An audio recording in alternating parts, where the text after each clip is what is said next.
there's a lot of stuff. There's things to do, places to go, people to meet, and areas to study. Throughout my short life experience, I've noticed that people often sort through all the stuff in their lives. This theory is known as self-categorization. It was developed by John Turner. By categorizing their lives, people define their sense of self through their perceived memberships in a social group. This is known as a social identity theory and was also formulated by John Turner. Through this categorization, people have tended to separate different aspects of our society into boxes. As explained in the social identity theory, these separations can help us understand our surroundings. While this practice seems helpful, it can be unfair and unjust. Separating social groups can sometimes lead to social isolation. This can be seen in the history of separation of hearing and deaf communities.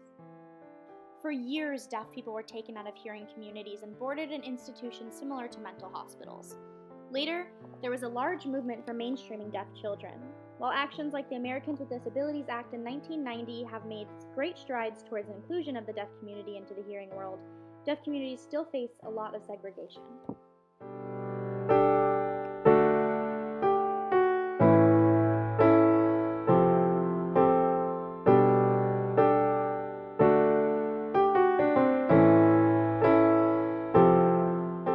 In the hearing world, there are a lot of opportunities available for the able people of that society.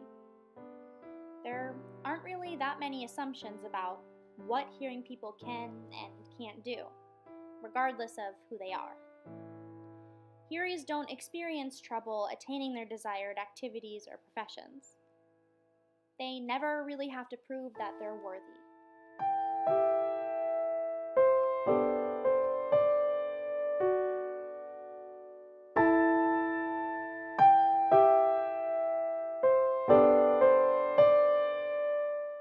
In the deaf community, there are already a lot of assumptions about what people can and can't do, regardless of that person. Hearing people always assume that deaf people can't talk, or that deaf people can't drive. All of these assumptions are wrong. The only thing that deaf people can't do is hear. Growing up in theater, the most absurd assumption I had ever heard was the thought that deaf people can't enjoy theater or plays.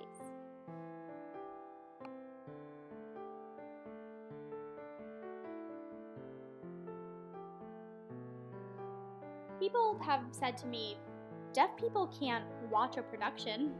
I mean, they have to hear the actors talk, right? I soon realized that the theater community wasn't very inclusive of the deaf community. All of the aspects of theater that can be so easily changed are so rarely altered. I began to think, theater by definition is just the production itself. I wondered how a more inclusive world could be found, but it wasn't until the Tony Awards of 2016 that I was enlightened.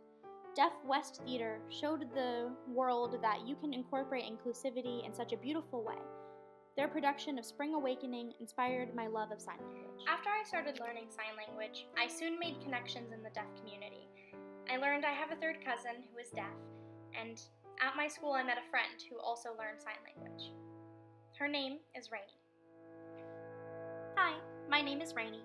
I'm hearing. I taught myself sign language because my school and community have no classes. If I want to learn sign language, I had to teach myself. I recently went to Gallaudet, and I learned that there's a whole new world that most hearies will never see or know about. We traveled to Washington, and I watched deaf people work hard to communicate with hearing people. The hearies didn't try to understand the deaf people. They just looked at them like they were weird. Hearies think that the deaf can't drive, can't become doctors, can't act. Hearies expect that people can't do a lot. I learned that the only thing deaf people can't do that hearing people can is hear. I gained a new perspective. I saw a new world, a new life. I feel lucky to be connected with the deaf community. Deaf community and culture changed my life forever, and I'm so thankful for that. My friend, Rainey, she helped me interview a few students who want to attend Gallaudet in the future. They want to go there for their acting program. The first one's name is Thomas, and the second one's name is Tim.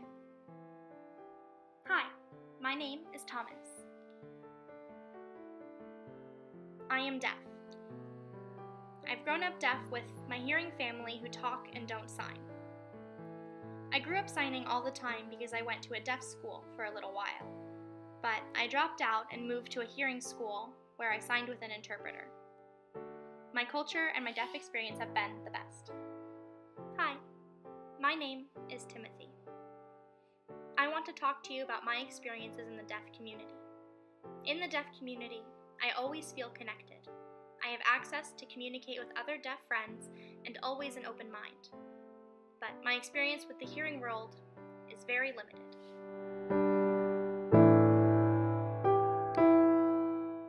I've started to ignore the pressure that hearing people put on deaf people, saying that we can't do everything because we are deaf. So I ignore them and believe in myself instead. I move on. I started acting in middle school and continued acting as I grew up. This is how my experience became smoother as I grew up. I became an actor, and it has been a good experience for me both for my deaf community and my hearing community. Learning about the deaf community has shown me a whole new world.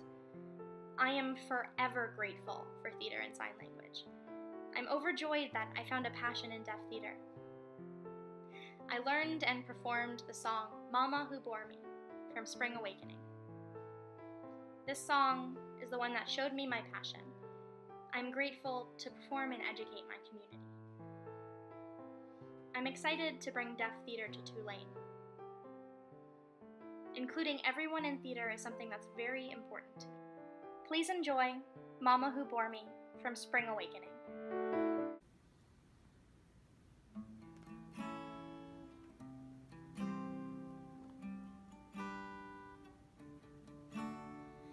Mama who bore me, Mama who gave me no way to handle things, who made me so sad.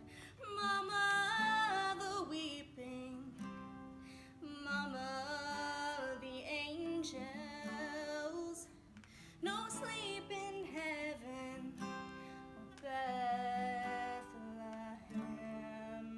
Some pray that one day Christ will come a-calling.